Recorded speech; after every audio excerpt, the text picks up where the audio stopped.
CoFSA Secretary. So greetings, everybody. My name is Charlotte Dufour. I work with the CoFSA Secretariat together with my colleagues Noemi, Thomas, and Luz, who you might be also seeing on the screen. We're delighted to welcome you for this information session on this call for proposals that we've just put out. I invite you to introduce yourself by maybe writing a few words in the chat, saying where you're calling from, where you're coming from, where you're calling from, maybe your organization if you wish. And we'd love to also know if this is the first time you join a CoFSA event, or if you've already been joining some of our webinars. If you're new or less new, be great to know. And we'll just give it another minute or so as a few more people come in, and we can launch into the session, which will keep nice and short and straightforward, because we know that you're here mainly for practical answers to practical questions about this call for proposals. So, from Peru, buenos días, in the Amazon cloud forest. Hi, George and Eliana. I'm curious to know where else people are calling from. So UK, Indonesia, Finland, more UK, Berlin, Germany, beautiful. I'm in France, by the way. I'm in Burgundy in rural France. Great. Well, as more people come, Philippines, beautiful. And a fellow French Parisian, thank you. Welcome, Valérie. While more people come in, one of the, if in case you're new to CoFSA, we like to practice what we preach. And so one thing we always do when we start a session is a little moment of grounding to make sure we're landing. Many of us either are about to start a busy day or in the middle of it. And it's nice to take a moment to stop and breathe. So if you'd like to join me, I'd like to guide you in a very short breathing exercise, which is called also the circle of joy. And I think we can imagine we're sitting in a circle, and I hope many of you are feeling joyful. I'll show you how it goes. It starts placing your hand in front of your chest like this. I'll just do a rapid run through, and then we do it together. We're going to breathe in, stretch our hands in front, maybe a little bit lower than what I'm showing you, but you see the fingers are like this. And then you can make a big circle, open up to the sides. You can stretch in the back like that, and then come back forward. So let's do this 3 times more slowly with deep breaths, trying to breathe with the diaphragm and feeling that you're really filling yourself with oxygen. So hands together in front of the heart. You might want to close your eyes. Take a deep in-breath through the nose. And breathe out, stretching the arms in front of you as you breathe out. Then breathe in, lift up the arms, keeping the shoulders far from the ears. Down. And then a big circle, stretching out as you breathe out. Breathe in, pulling the arms back, and feel the nice shoulder stretch. And breathe out forward, coming back with the hands in front of the heart. Breathe in. Enjoy making space inside and around you. Breathe in, come up. Breathe out to the sides. Breathe in, pulling back. And closing a circle, but imagining a circle of light as you come in forward.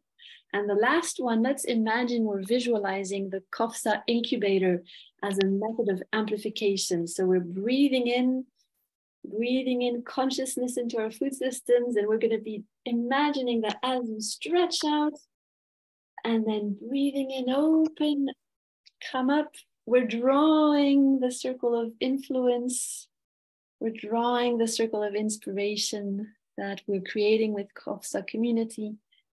Breathe in as you stretch back, and then close the circle, bringing your hands in both palms together in front of the heart. Keep your eyes closed for just a moment. and invite the awareness and the sensation of being connected from Peru to Indonesia and the Philippines via Europe and I think even Africa and more. So the magic of a global network. Yes, there we go. So thank you for joining me in that little moment. I think we're going to go dive straight in, and I'm going to ask Luz, who's prepared some beautiful slides, to open up and share her screen so we can see the PowerPoint presentation. So I'll basically go through the presentation and make sure everybody has a common foundation.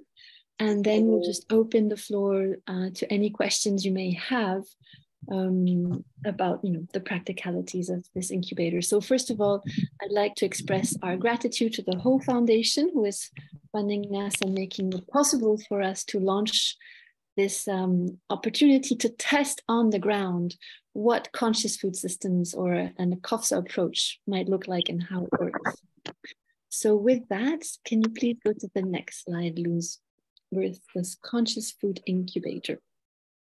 So just a word of introduction of CoFSA in case this is the first time you're joining us. It's an alliance, a movement of food, agriculture, and consciousness practitioners convened by UNDP and united around the common goal to support people from across food and agricultural systems to cultivate the inner capacities that activate systemic change and regeneration. And we really want to establish an evidence-based approach, proving that it works, that we're cultivating our inner capacities can really help create regenerative food systems. So we're also creating a space where it's legitimate to talk about these elements that have often been more, in the background, in the personal sphere, but are so important for the success of our professional enterprises. Next slide. So what do we mean by inner capacities?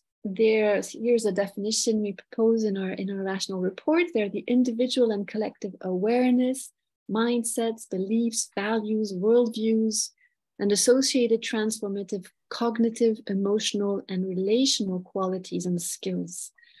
The cultivation of inner capacities can enable a deepening or expansion of individual and collective consciousness that can support regenerative food systems.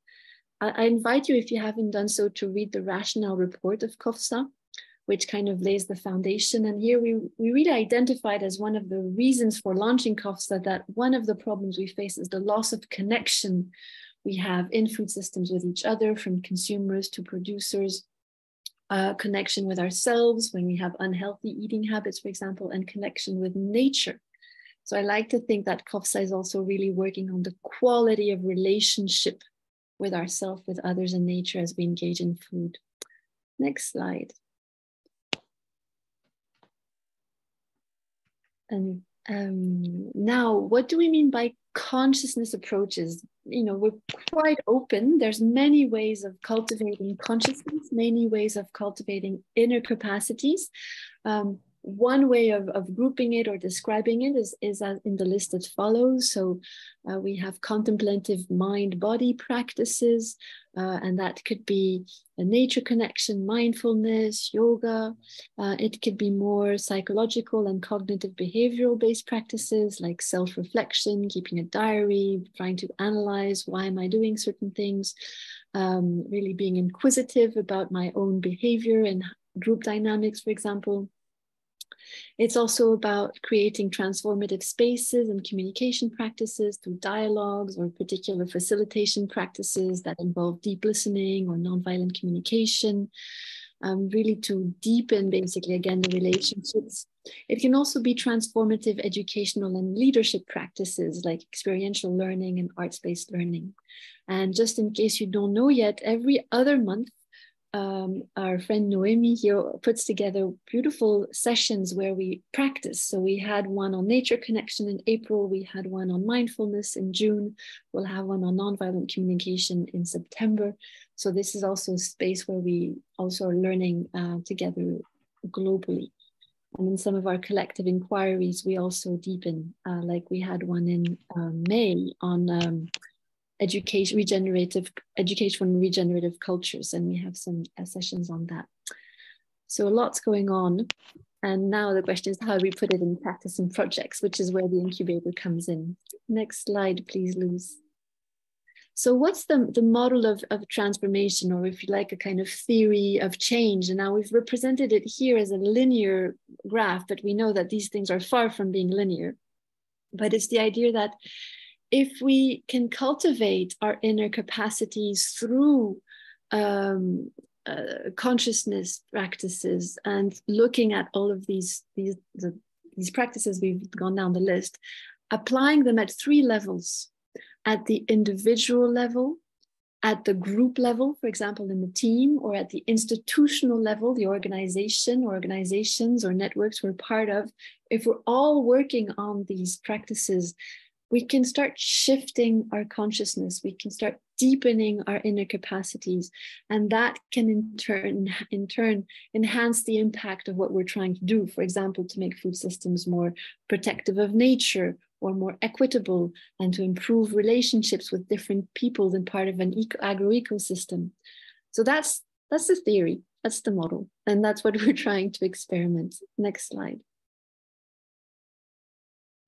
Now, we've identified in our rational reports different areas of intervention, which we've grouped. So here you see it's a kind of a symbolic representation of a food system, knowing it's always very hard to represent them, but where we're really aware of the broader context, whether it's national or regional, the landscape, the local ecosystem, and then within that, the farm level.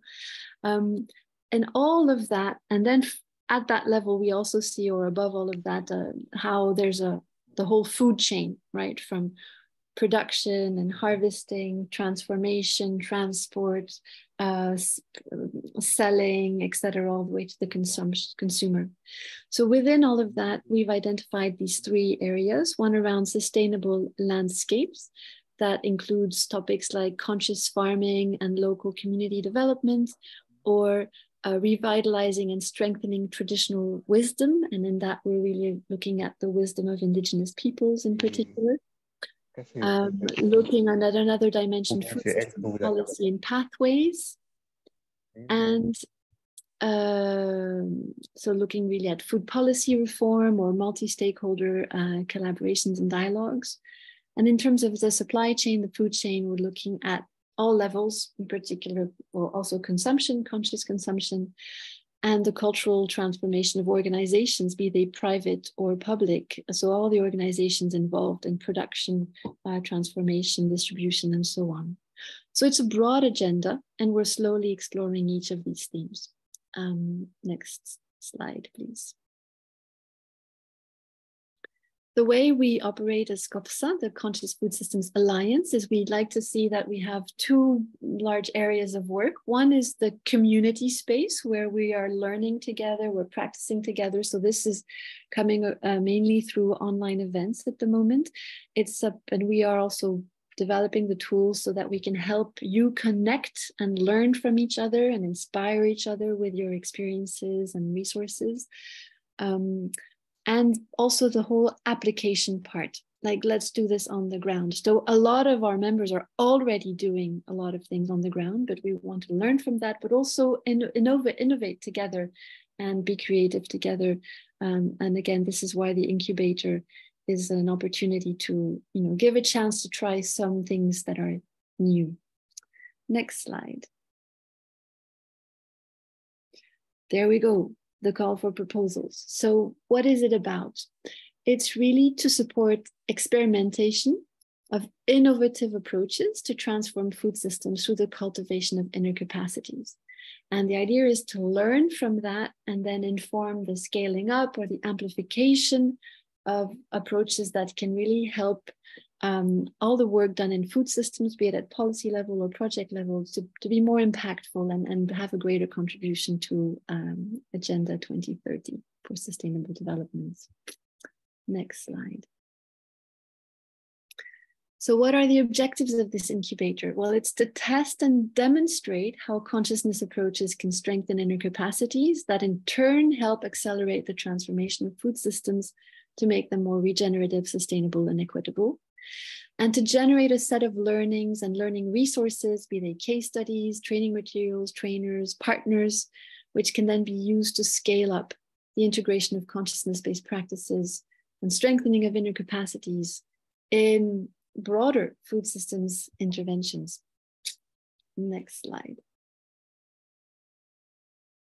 So again, these are in summary the areas of intervention that I mentioned before, but they are those areas where we hope that some of the applications will focus on. The focus can be on one or more, but of course we're aware that these are small funds we're granting, so you may want to focus, but again, sustainable landscapes, food system policy and pathways, supply chain transformation, so many possible applications. Next slide.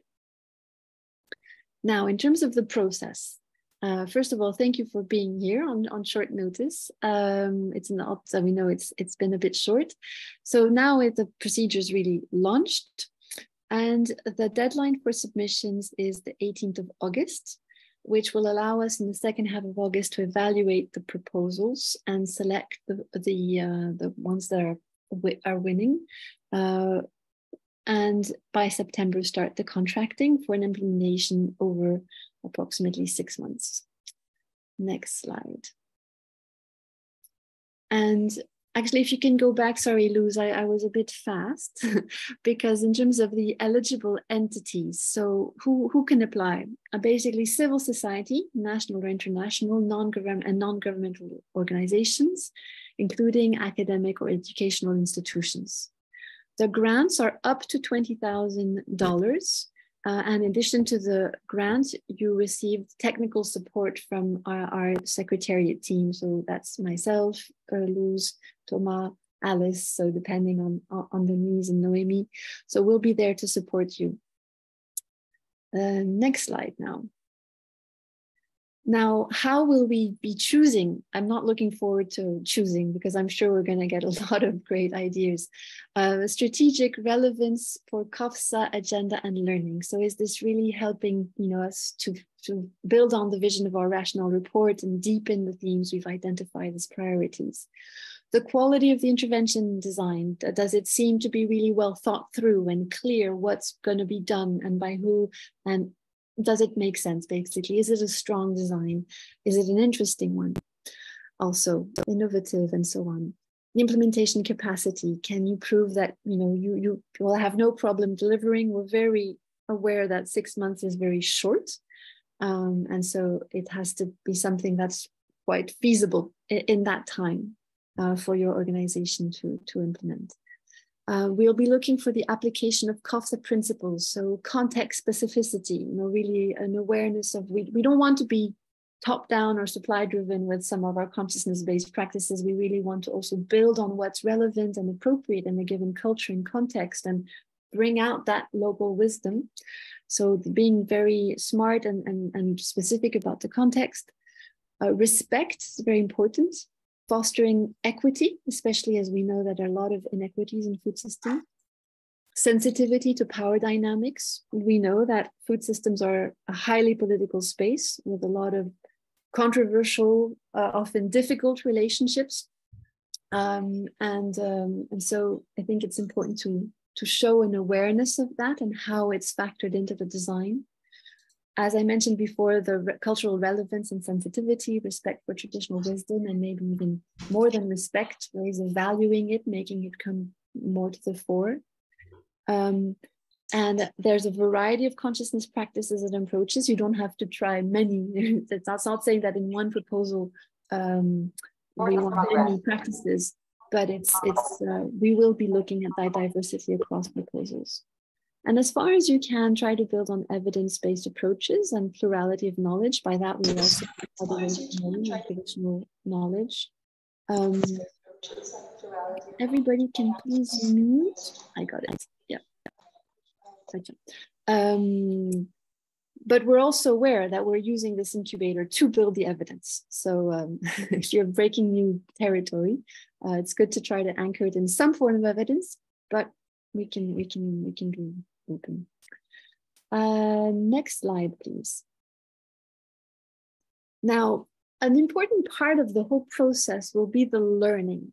And for that, we've developed this monitoring, evaluation, and learning framework to help capture what's happening, basically.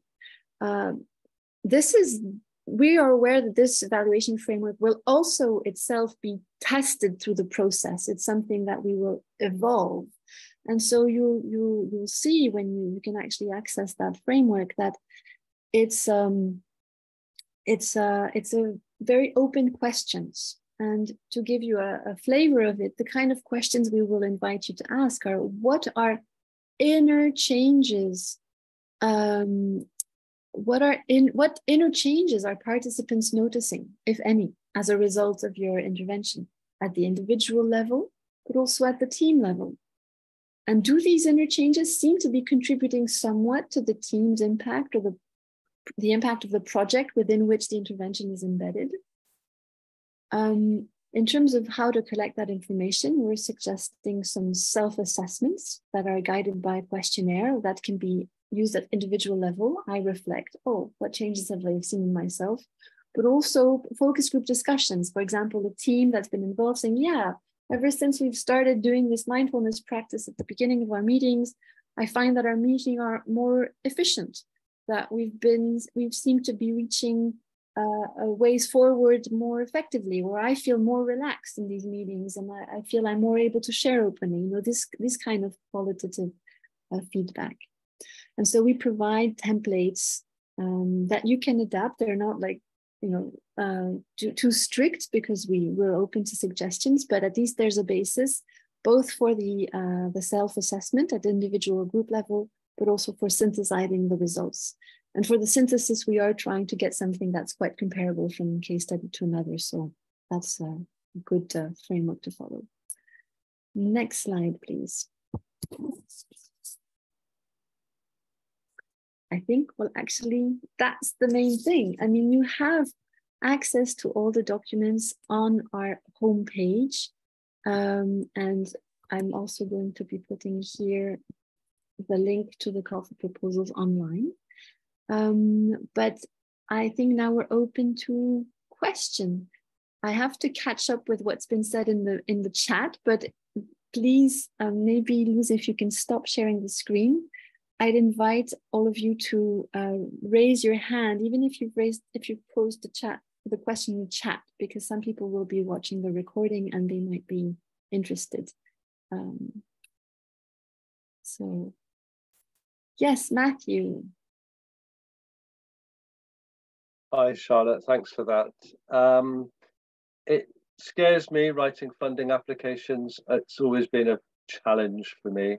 And I'm just wondering, you mentioned technical support.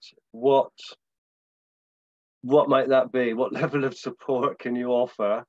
I think I need some help around putting all this together. There's so many lovely strands that I connect with, but I know I will struggle to present a really, I think sometimes, strong, coherent document. But my idea, I think, captures so many points.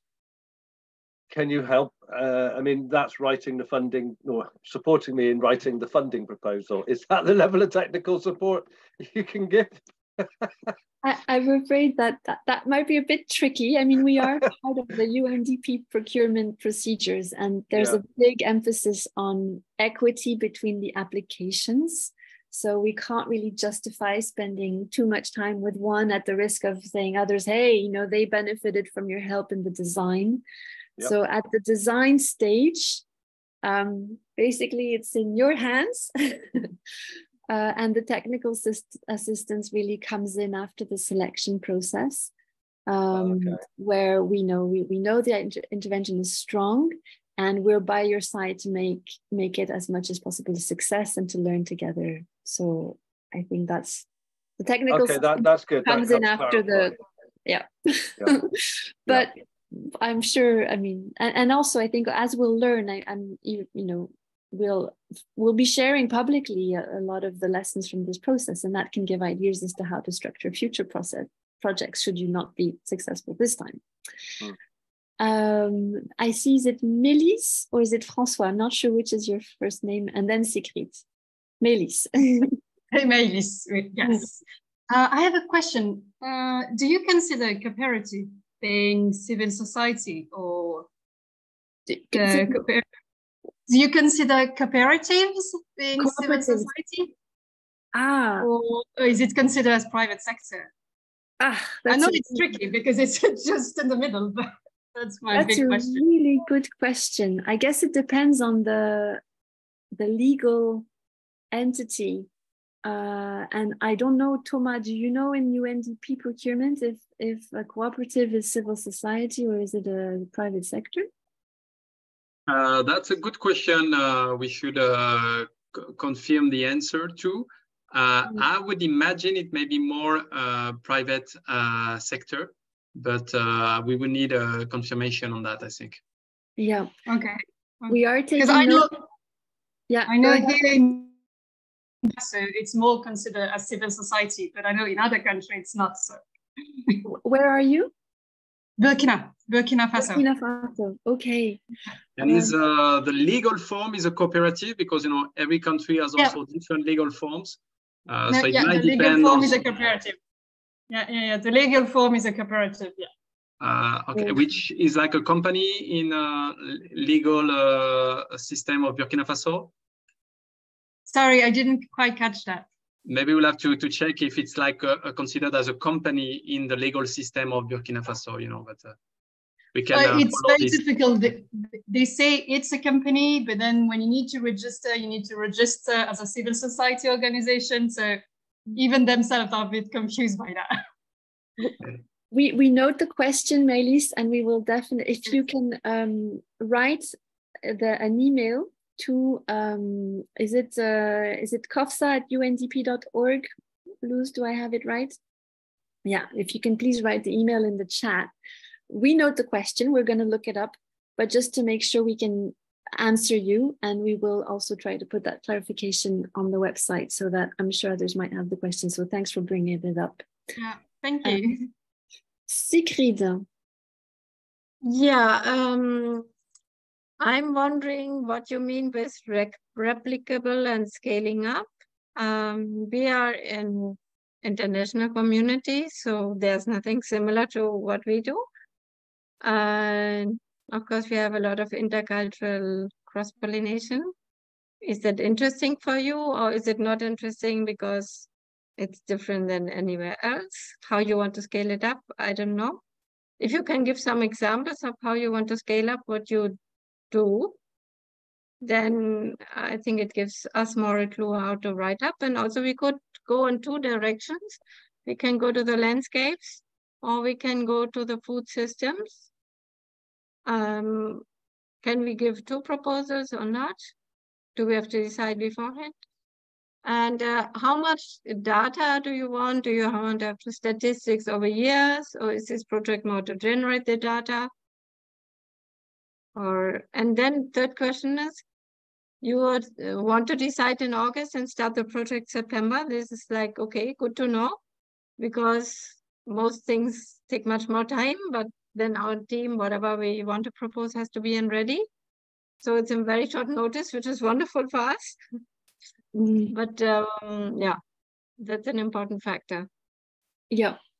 So first, about the scaling up, we're very aware that, as we're saying, we're asking people to be context specific.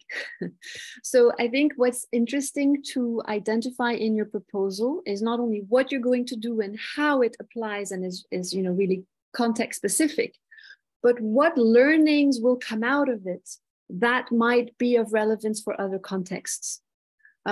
So for example, if it's a particular way of engaging with the land as you cultivate, maybe it could be rituals or blessings, or bringing in some people who have a particular knowledge base about that landscape.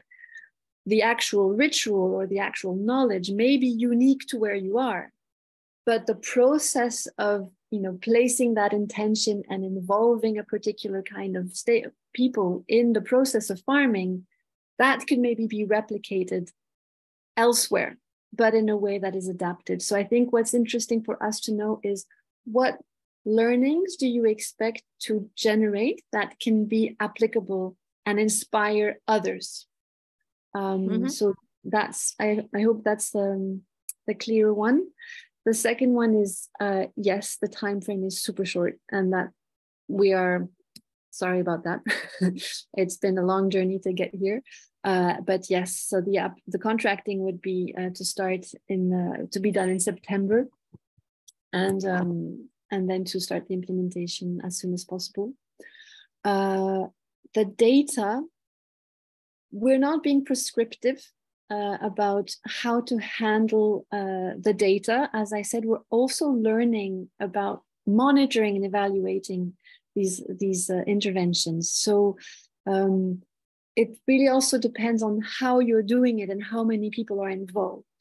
But what is important for the quality of, so as I explained, for the monitoring, it will really be a way of self-assessment of people thinking about the inner changes they're noticing in themselves and others, and in the team dynamics, for example, or in the dynamics of the people involved. It will be important to have a minimum diversity because these are highly subjective. So you might, for example, do a mindfulness training, and one person is completely transformed. They start practicing it every day, and it really changes the way they engage. For another person... No, this is not what I mean. I'm sorry. Yeah. We have like 24 farms. How much data do you need to prove a point of how the food arrives in the 3,000 customers? We have like so many different ways of in our food system. How much data you need to make it a very valuable exercise for your thing? Well, you need 5 years of data, well, 2 years. You need data for yeah. So what kind of volume? The intervention that's is what I asked. The intervention is for 6 months. So are you relating to data that was previously collected, or are you looking to data? Yeah, so do we have to submit how much data we have to submit to make it a valuable thing for you, or you don't need any? I don't know. I mean, as part of the application, Sigrid? Yeah, it's part of the application. I'm afraid it's something that we expect a great diversity of interventions, so we can't tell you like that. I think, you know, in that case, it's up to you to make the judgment of how you can make a strong case with the data that you have. But we also recognize that time is short, so we're not expecting a PhD level, you know, documentation in that short time frame. So I think it's really a matter of each applicant judging, you know, what information they are able to present and can present to make a strong case. I hope that answers your question. I'm afraid I can't, you know, as you said, you have 24 farms and 3,000 consumers, that might be a very different setup for others. So, yeah. So this is a grant, because in incubator, sometimes it means you give money and the investors want to take it back. It's a grant. It's a grant. Okay. It's a grant, yeah. Which is also why it's for NGOs and civil society primarily. Yeah. Thank you, Sigrid. Was that all? Did I cover all the questions? I think so. Yeah. I think some more will pop up, but for now, fine. Yeah. Thank you. Yeah. Great. And Kululeko, I see your hands up. Yes, thank you. I just want to ask if there's a part of your call for proposals that talks about experience in implementation. Mm-hmm. Then I just want to ask that, does the experience that you are looking for has to be with in experience of the CSO in implementing food systems programs or food system related programs, or just any intervention in the past 2 years to show that even if the entity is granted money through this grant, it will be able to carry on the activities? And number two, I also want to know how many eligible or how many proposals are going to make it through from one country. Thank you. Mm-hmm. So thank you very much, Kululeko. So for the second question, we have up to 80, it depends it depends how much everybody is asking for. The maximum is 20,000, and if everybody asks for 20,000, the maximum would be 4. So it's quite, it's not a huge amount, we realize that. So if people are asking for less than 20,000, there might be 5, but it will be not in the dozens, yeah. For the question on experience, it's difficult to answer in abstract form, but it's clear, especially as you see, there will be competition given the limited number of people who can be then retained. I imagine that those with a demonstrated experience in food systems may have a comparative advantage, right? But if you feel that your organization has experience that is very relevant to the topic in other ways, or that you're partnering with somebody that has the food systems experience, that's also a possibility. I don't know, Thomas, if you would like to add or comment on that question as well regarding to experience. I'd be curious to see. Sorry, I was answering some things on the chat, so yeah. I fear I've not followed everything. Okay, that's fine. Yes, I'm also not following the chat. So good, you keep focus on the chat and focus on the room. Does that answer your question, Kululeko? Yes, that answers my question. But then with the first question that you answered, it is not clear. You are saying this whole proposal is looking to fund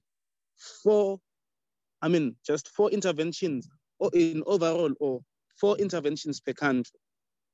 4 to 5 overall.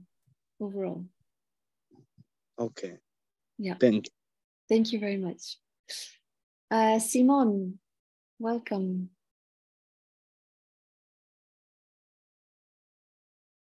You're muted. Oh, hello there. You hear me? Yes, thank you. Good day first. Well, my question was if any organ. You muted yourself. Oh, I'm sorry. Is that okay? You can hear me? Yeah, go ahead. Yeah. Well, my question was if a person can apply to this project by using, or like an organization that hasn't working on food systems before, which is its legal reason has nothing to do with food, can still apply to the project, or has to be, food related? I think first of all, it should be as per the eligibility criteria, so civil society or NGO or those kinds. So it can't be an individual, or it can't be a private sector. I think there was a question in the chat about whether a startup can apply, and there, if it's a private sector entity, not this time. So no. Mm-hmm. Whether the organization has experience in food systems, a little bit like I was answering Leku, sorry, I can't remember your name, but as I was responding before, I would say it's feasible, but it's important to demonstrate that the team working on the project will have that experience of working with food systems, right? Because it needs to show that the people working on it, because we're really looking at the continuous practices and the inner capacities as a means of influencing food systems. So yeah, do you see, even if the organization is maybe not specialized, it's important to demonstrate that the team working on it, for example, with CVs or things like that, have that expertise, that it will be in the team. Is that clear? Okay. Yeah, so the organization doesn't have to be, but the team has to have experience with food. All right. Yeah, you answered my question. Thank you. Great. Thank you. Shruti? Yeah, hi. So I was just wondering if you have any restrictions or preferences around what the grant money can actually be used for. So is it, for example, to compensate personnel time? Is that okay? Or do you have a preference for, I don't know, some more tangible activities? And then also, do you have a preference, or is there yeah, like preference given to applications that also provide in-kind contributions? I think the importance is that the intervention is building inner capacities and working on consciousness approaches. And I think the reality of it is that this actually comes through human interaction. So we will not be surprised if there are some high personnel costs, for example. I think there's no, clear, like, do it like this or do it like that. So yes, we won't be surprised if there's personnel. Okay, thanks. Good to know. I often find that, it's part of, if we are in projects and beyond consciousness that are about providing skills, be there for consciousness or many other things, it is about training, it is about people. Yeah. So, okay, thanks. Thank you. Jonah, please raise your question.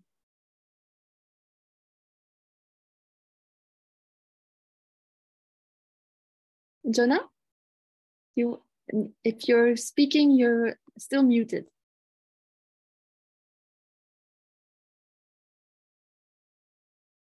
Hello. Okay. So yes, George and Eliane, welcome. Yes. Hi, Charlotte. Thank you so much for the overview, and hi, everybody. Good to see some of the familiar faces. I just have a question, perhaps not such a practical one. I'm just curious, what's going to get you excited? What's going to get you excited to read? What's maybe, are you looking for something new and fresh? Like, I'm just curious what's going to get you excited and joyful. Well, your question is making me excited and joyful. I mean, I can't really answer because I'm certainly not going to be the only one answering things. So we can ask the whole team, we can ask the community. My answer to that would be, what makes you excited and joyful? And Thomas, you can of course come in, but we don't like to be prescriptive. I think some things that haven't been tried yet, or some things that, that are new. But I think if you feel the joy in writing the proposal, we'll feel it when we read it. But Thomas, you want to come in? I love that question. Yeah, no, I just wanted to clarify also, because there will be a panel assessing these proposals, and which will mostly be composed by people who are not in our team. No? So they will. So just want to clarify that we are not the majority of people that will be selecting the winners. And they will look above all, at the selection criteria, right? So, if it's looks feasible, if it looks strong, if there's evidence, if there is, potential of impact, etc., etc. Mm-hmm. Just wanted to clarify that, also to clarify the expectations on our side, because there is a division in the process of assessing and selecting these proposals. May I ask a follow-up question to what Thomas just shared? Sure. Just if you already know, what's the profile of the people that will be assessing? So just to understand also how technical we can get, if these are people that have experience with food systems, that have, experience on the ground, or that are more like in the kind of inner development space, just to get a sense for who's actually reading this, and that way we can speak to that. No, Thomas, I think you know better, but the answer is yes. Yeah, they are not yet defined, but there will be mainly people. There will be probably some people from our food and agriculture team, so you can expect, them to be familiar with that. So people from UNDP working on international development, and part of we'll have to make sure they understand well, our conscious food agenda. And they have read, our key documents like the Rational for Action report, etc. I just want also maybe to clarify. We have presented, I think, the template, etc. So we really want rather, short, concise, clear, and impactful proposals. So it should not be, so much work on your side. but just to be clear and solid. Yes, great. And Jonah, I see you had a question. Here. So I'm going to ask you to unmute. Normally, you should be able to unmute. And I see otherwise that you're raising it in the chat. So if you can click on the little mic on the bottom left of your screen, in case you're not sure. I'm afraid I can't unmute you. So if it's okay, please ask your question. If you have more questions, you can ask them in the chat. Sigrid, you want a concrete answer for scaling up or replicate? Well, that's basically what we're trying to do in a lot of our online sessions. So for example, when we had the collective inquiry on regenerative cultures, and we had some very interesting case studies from Gaia Education or from Schumacher College or on holistic development training. These examples, then, many people attend this call and they're then really interested to do something similar. Or maybe they're going to sign up for the course and start applying it or seeing how they can train more of their teams in these approaches. So that's the way where you have an interesting approach. It has the potential of becoming part of a training, for example, that can then be delivered to many people so that the approach starts to be replicated elsewhere. Or we have, I think, a case in our community. I think Teresa is here on the call. She has some really interesting project in Brazil that's inspired our friend Katie in Wales. So now they're seeing, oh, how could I do something similar in Wales? So that's how it starts to, blossoming like seeds. And that's where we really hope to have really good case studies. We already have some CoFSA case studies that we're compiling. And these who are funded are going to add up to this library of case studies. And these case studies give ideas of things that others can pick up and do. Yeah, small blossoming here and there as a consequence. And hopefully, maybe we then start looking at large scale programs like those funded by the GEF or large agricultural investment programs that are sometimes $100 million supporting farmers in setting up cooperatives, and they start integrating consciousness practices in the way they support farmers on a large scale. That's the kind of also options to kind of plug into large scale programs or a national policy. You start influencing a national policy, for example. Kululeko, you have a question.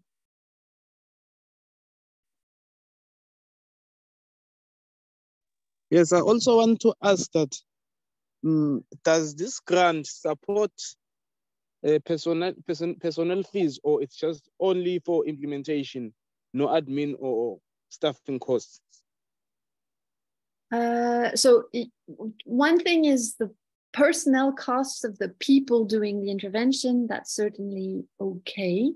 And of course, certain admin costs and so on. I don't know if there's a cap on the actual overhead costs. When you take a lump sum of you say, okay, I'm going to have X thousand of staff and maybe 5,000 of staff, 2,000 of travel, etc. And then you have a percentage saying that's for the overhead costs. I confess that would be in the guidelines for applicants in the details. But in short, yes, staff is okay, but not huge overhead costs of staff that are not directly involved in the implementation. I think it needs to reflect their involvement in the project. So only the costs that are, directly contributing to, what is being done, or directly or indirectly, but they spend time on this should be covered. Yeah. So what's the ratio between the programming costs and staffing costs? I guess I don't have it on the top of my head. It should be in the guidelines for applicants.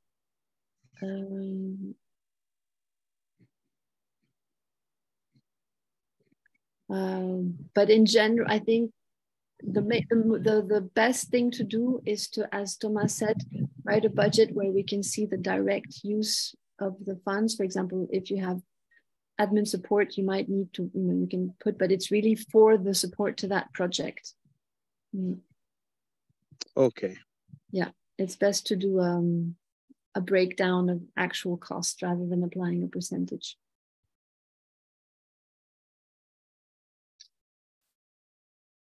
So, any other questions? I'm just scanning the chat quickly to see if I missed out on anything. Ah, yes, Valérie. No.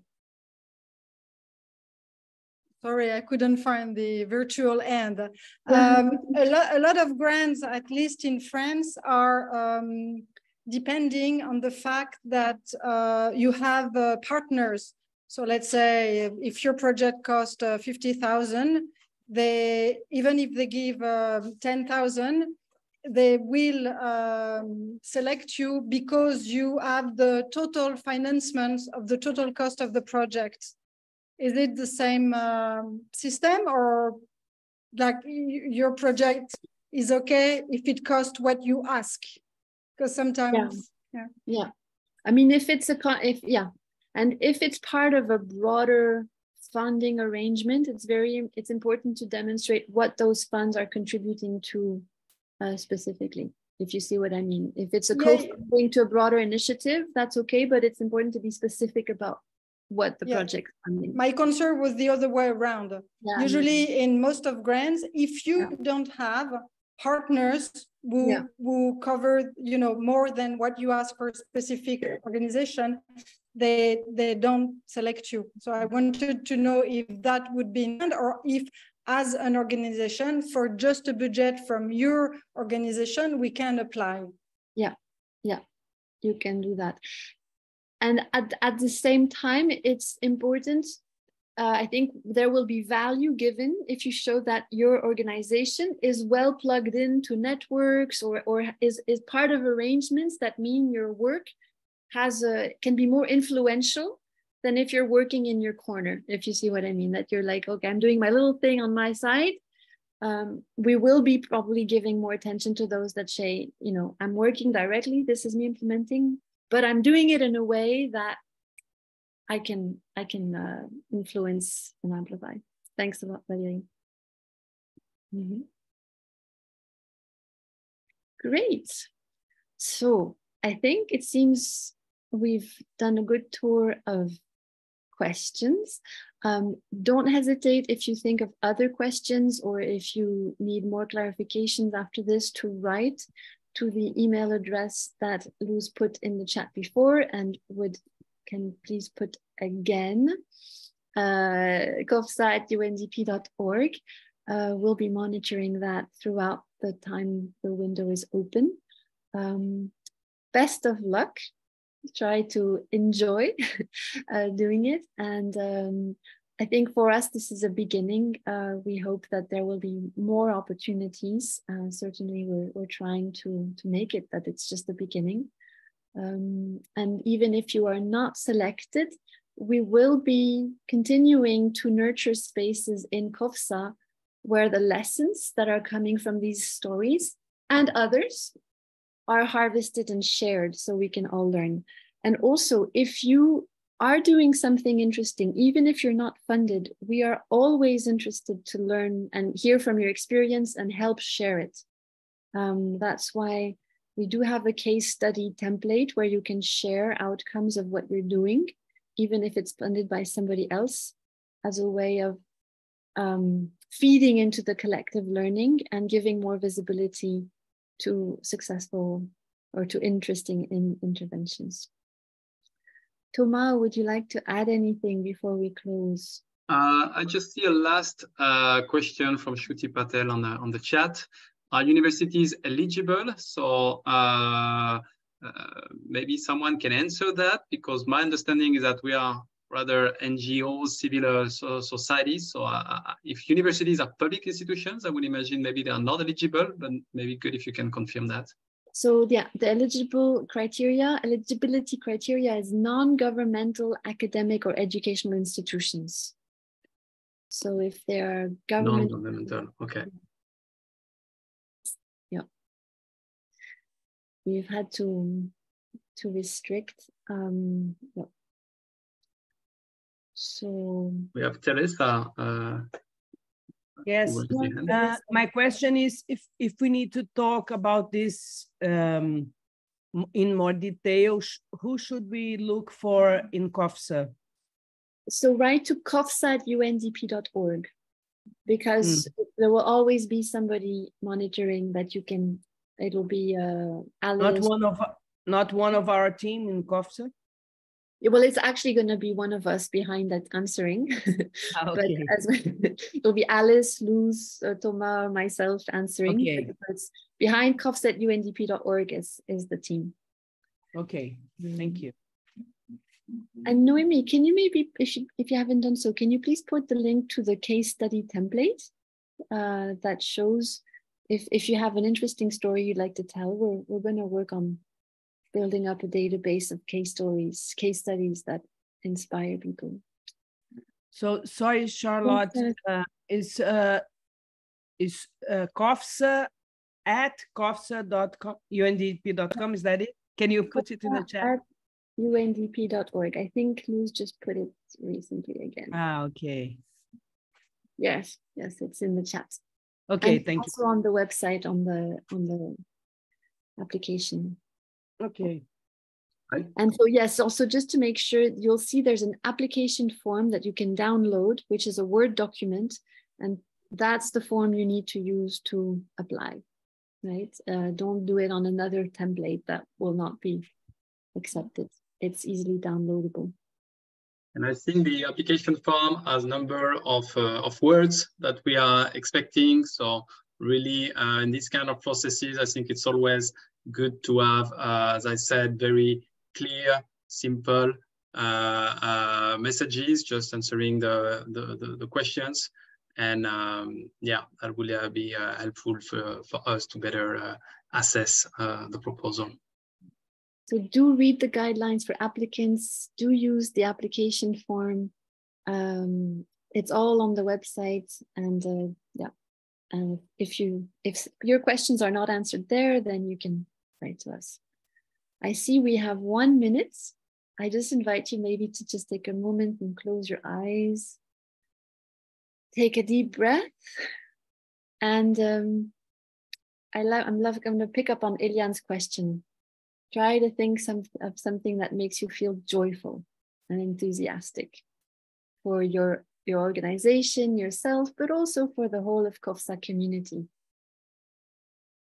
And allow a smile to be drawn in your heart. And we look forward to reconnecting with you in September. With some more sessions. And Noemi, do you want to give a brief advertisement of tomorrow's in-depth session on holistic? Yeah, that's another example of how we're sharing lessons. Yes, so tomorrow at 3 p.m. European time, from 3 to 4, we will have an in-depth session on the holistic development training developed by Opportunity International. So we will go in depth and see how this methodology has been applied all around the countries, and exactly the adaptability of this methodology that is focusing on 5 areas of well-being: psychological well-being, but also financial and family and community. So it's a very beautiful program, holistic approach. So happy if you can join. Maybe just put in the chat the link. Put the registration link in yes. the chat. Would be great. Thank you all, and wishing you a beautiful end of the day, end of the week, a beautiful summer if you're in the Northern Hemisphere, nice winter if you're in the Southern Hemisphere. Great. Bye-bye, everybody. Thank you. Bye-bye. Thank you so much.